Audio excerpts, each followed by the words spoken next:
Okay, so basically for the education policies outcome, basically you want to know key policies from this year's budget, because let's face it, this year's budget's the most relevant, and then you need to explain how those policies can help to boost aggregate supply and economic growth and achieve each of the goals. So this video, we're going to start with looking at what are the key education policies from a preschool, primary and secondary school, tertiary, and then in terms of apprenticeships and skills and training, what are we doing in this year's budget to achieve each of those?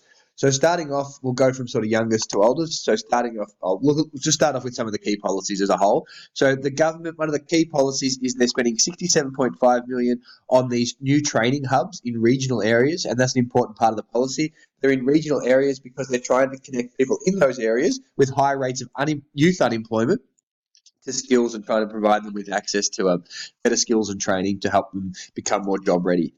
They're also putting lots of money into a $62 million literacy, numeracy, and digital skills program for at-risk workers, including 4 separate pilots for programs tailored to remote Indigenous communities to try and improve the skills within Indigenous communities, because again, they're prone to high rates of unemployment.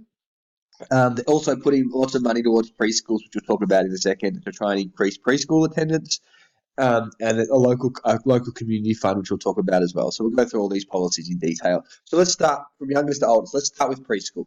The government is continuing to fund preschools so that children get the best start to their education. Basically, the aim is to provide universal access. So everybody's going to a quality preschool before they start attending full-time school. And what they're doing is they're investing $453 million in this thing called the National Partnership Agreement to try and provide universal access to early child education until the end of 2020. So ensuring as many children as possible can participate in the 600 hours of quality preschool before they start normal school or prep. This will ensure that every child has access to quality preschool education for 15 hours a week before they start school. So basically their idea is that preschool, is the first school essentially that tries to develop skills. So if we can develop these skills in disadvantaged children and, start, you've all been to preschool, to start develop some of the skills that you get in preschool, communication, maybe perhaps even learning to read, communicating with other kids, so that when they go off to normal school or to prep, that they're feeling more socially comfortable, and they've also developed some skills necessary to engage within school. So funding will be directed to develop new strategies to increase preschool participation, particularly in disadvantaged communities. So key things I'll be talking about here: universal access, 600 hours is the aim, 15 hours a week. They're focusing mainly in disadvantaged communities to make sure that they all have access to childcare, to preschool. The investment's likely to benefit 350,000 children in over 11,000 preschools. And of the $453 million, some of it, is being committed to the National Early Childhood Education and Care Collection. And basically, they're looking to provide further data to give more evidence on why there's low attendance rates in certain areas and how they can boost participation. So basically, some of the money is going towards tracking to make sure that they can find out and collect data about why kids aren't going to school. A school trial for students is also being undertaken in this Early Learning Languages Australia, which is designed to try and improve literacy skills early on. So around 300 schools in Australia are going to have access to that as well. So you want to provide some of the key things they're trying to do, reference to remote areas, reference to who they're targeting through these policies. Investing in primary and secondary schools. So the government will invest $30.2 million to establish a local school community fund. And basically the fund is open to all schools, so government, Catholic, independent schools, to try to provide equipment and upgrades and programs at all school levels. So they're putting lots of money towards trying to improve facilities within schools. They're also putting $3.3 million towards arts education, particularly in regional and remote areas. And they support the delivery of arts education through school students through what we call Music Australia and the Song Room and Bell Shakespeare. You're probably not going to remember all of this, but again, some of the key initiatives.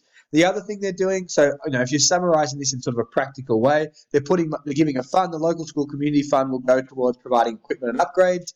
They're also putting money into the arts faculties, particularly in regional areas. Again, you're not going to get the exact details of every policy, but just as broad as saying they're putting more money into the arts in regional areas. And they're also providing money towards STEM, so science, technology, engineering, and maths, with another $5.1 million investment in STEM education to try and find better initiatives and better programs that can be used within school. And this is a good policy to use when you're talking to the goals, because that the idea is to develop those, those skills like coding and critical thinking, so that people are more job ready. So it's improving the quality and quantity of labour, and it's something that you can definitely talk about in quite a lot of detail when you're referring to how we achieve these goals. So these STEM programs, improved creative thinking, skills like coding, modern day 21st century skills, will give them the founding for their future careers and their future success, and provide alternative pathways, particularly in areas that are being developed at the moment. Second thing, regional areas. The government's putting a lot of money towards supporting regional areas for less advantaged students. So to improve outcomes for Aboriginal and Torres Strait Islander students, they're going to provide at least 3,100 teachers who teach for 4 years in a very remote school will be eligible to have their help repayment paid off. So basically what they're saying is if you go and work in a school teaching Aboriginal and Torres Strait Islander students, they're going to provide, basically they're going to cut your help debt, so you won't have to pay back your uni fees if you go to one of these remote areas. So there's support for 3,100 teachers to go off and go teach in a remote area, teaching mainly Aboriginal and Torres Strait Islander students. Your reward for that is basically saying you don't have to pay back your HECS, or you don't have to pay back your university loans.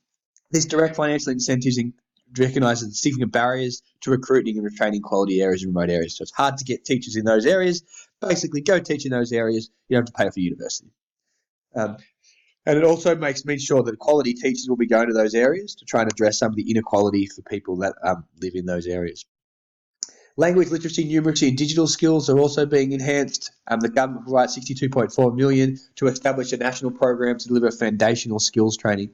The government will pilot projects-based foundational skills for remote Indigenous communities, to try and develop the skills within the Indigenous communities that they need to succeed in the modern workplace. So basically, they're providing better pathways, better skills for people in areas where there's skill shortages in remote areas. Investing in our universities, the government is committed to putting $17.7 billion into investing in our universities. There's probably better policies, this one, that I'd be focusing on, so you're probably not going to learn them all. But they're providing $93.7 million over 4 years for scholarships for students to study at regional campuses over the world. They're also investing $42 million to expand access for rural and regional students through creating Commonwealth-supported places. I wouldn't worry too much about this, but basically they're providing scholarships for those in rural areas to try and attend university. These last two are two key ones I'll be talking about from more a training perspective. And we've talked about these a little bit in the past, but we'll just elaborate on them now. So the government will provide $50.6 million to pilot 10 training hubs in regional areas of high youth unemployment. So basically these training hubs will provide job opportunities for young people and training and skills in areas where youth unemployment is really high. It will include 400 vocational education and training scholarships to try and help to provide more scholarships so the young people can get access to skills and jobs as well. And the idea is to develop the skills that people need for the jobs of tomorrow. These training hubs and scholarships are about setting up even more young Australians for a quality career path and giving them the skills to be competitive in the future. So 10 locations recognised with high youth unemployment have been selected to host training hubs, which will design to try and strengthen partnerships between schools and industries and provide them with the skills they need to be in demand where there's areas of skill shortages. So a lot of the locations are based in areas where there's high youth unemployment. So you can see here one in Grafton, Alice Springs, Maryborough, etc., etc. But basically 10 locations where there's higher rates of youth unemployment, develop these training hubs or these to develop the skills amongst workers. The last policy is these skills for today and tomorrow package. We've talked about this in the past, but there's a $525 million fund for the skills of today and tomorrow package. The idea is to reform the VET system to make it more responsive to skill shortages so that people will be trained in the skills they need to succeed. They're also establishing a National Skills Commission to drive the VET program. So basically they're updating the VET system to try and improve skills and make them more accessible. Yeah, so the first thing is updating the VET system as part of this Skills for Today and Tomorrow package. And the second part is to try and help and support apprenticeships to get the skills they need. So they were aim to deliver up to 80,000 additional apprenticeships for areas where there's skill shortages. So they've got a list of areas where there's skill shortages and they're going to try and support people to take on apprentices.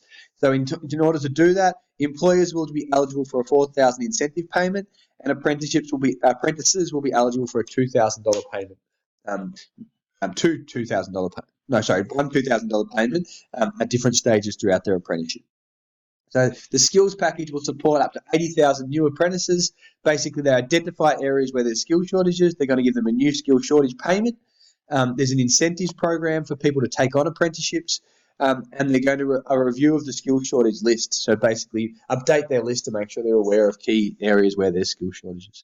And the idea is by providing industry with qualified workers to keep our economy strong, to try and target areas that are in demand so that we have people working in those areas. And hopefully this will ensure that Australians have the critical skills to meet emerging industry needs. So to summarise, basically there is spending at all levels at an preschool level. They're putting lots of money towards making sure that everyone's got access to childcare, particularly in remote areas. From a school's perspective, there's money putting towards equipment and new technology, but also trying to improve the arts and improve STEM programs so that we can develop those creative and critical thinking skills. They're putting lots of money towards regional hubs, so to training people where there's areas of high youth unemployment. And lastly, through the Skills of Today and Tomorrow package, they're putting money towards the vet system to overhaul the vet system, but also supporting apprenticeships through the use of subsidies. So subsidies to both apprentices and their employers in areas where there's particular skill shortages to develop those needs. And all of it is about trying to improve the skills of the workforce, improve creative and critical thinking skills, develop the skills where we need for our future, so that we improve the quality and quantity of human capital.